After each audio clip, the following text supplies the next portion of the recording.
Hello guys, welcome back to my channel. तो मैं लेके आई हूँ आज बायोलॉजी का फुल गाइड। तो सबसे पहले कहूँगी understand the diagrams truly.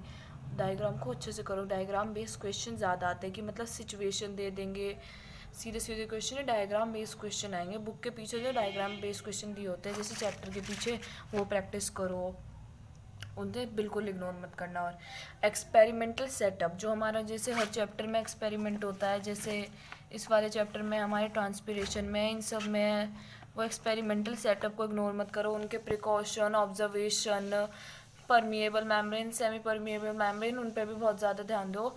Do not ignore diagrams, उन्हें प्रैक्टिस करो, ड्रॉ करो। ये नहीं कि सिर्फ देख लियो, ड्रॉ भी करो।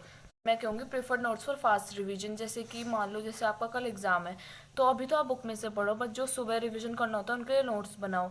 नोट्स ये मैं नहीं कह रही सारे सब्जेक्ट के लिए, वो सब्जेक्ट चैप्टर्स के लिए बनाओ। जो चैप्टर बड़े हैं जैसे कि सर्कुलेटरी सिस्टम, उनके लिए बनाओ। छोटे चैप्टर के लिए कोई ज़रूरत नहीं है, और ना ही पॉपुलेशन वगैरह के लिए ज़रूरत है। और लोकेशन ऑफ ऑर्गन्स और सेल्स पे ध्यान दो, और डेफिशिएंसी और सिक्रीशन, फंक्शंस ऑफ ऑर्गन, और ह्यूमन एनाटॉमी और फिजियोलॉजी में ज़्यादा मार्क्स कंटेंट होता है। और जो चैप्टर के वेटेज है उन पे हाई वेटेज है, उन पे ज़्यादा ध्यान दो। जैसे कि मैंने अपनी बुक में लिख रखा है ये मार्क्स वगैरह, आप देख सकते हो चाहे तो।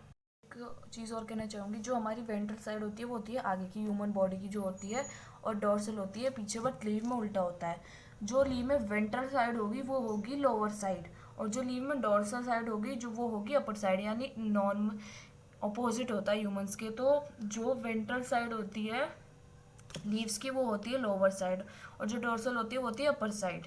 तो जो सबसे ज़्यादा अंडर सरफेस से डिकोड लीफ की अंडर सरफेस से ज़्यादा ट्रांसपिरेशन होता है, जैसे कि इसमें लिखा है यहाँ पे। तो मतलब अंडर सरफेस है यानी लोअर सरफेस है, यानी वेंट्रल सरफेस से ज़्यादा ट्रांसपिरेशन अकर होता है। Hello guys, welcome back to my channel. तो मैं आज दिखाती हूँ अपने books collection other than academic books. तो सबसे पहले मैंने ली थी रिच डैड और पुअर डैड, उसके बाद मैंने ली थी ये नारुतो की कॉमिक। इतनी कुछ मुझे खास नहीं लगी, बट अच्छी है। थोड़ा बहुत, इतना मेरा इंटरेस्ट नहीं है एनिमे में। असलियत में अपनी बहन के लिए लाई थी, मैंने भी थोड़ी सी पढ़ी है, उसने पढ़ी है ज़्यादा, उसे एनिमे में ज़्यादा इंटरेस्ट है एनिमे में। उसके बाद में लाई थी कौन सी लाई थी, साइकोलॉजी ऑफ मनी। उसके बाद में लाई थी सराउंडेड बाय इडियट। अभी मैंने साइकोलॉजी ऑफ मनी पूरी नहीं हुई है मेरी, रह रही है बहुत। उसके बाद मैं ये पढ़ूँगी, फिर मैं एटॉमिक हैबिट्स पढ़ूँगी। तो ये बुक्स, मतलब मुझे बुक्स पढ़ने में इंटरेस्ट है तो इसलिए मैं लाती हूँ, और अभी फ्री टाइम भी है, मतलब इतना अकेडमिक का कोई प्रेशर नहीं है इसलिए।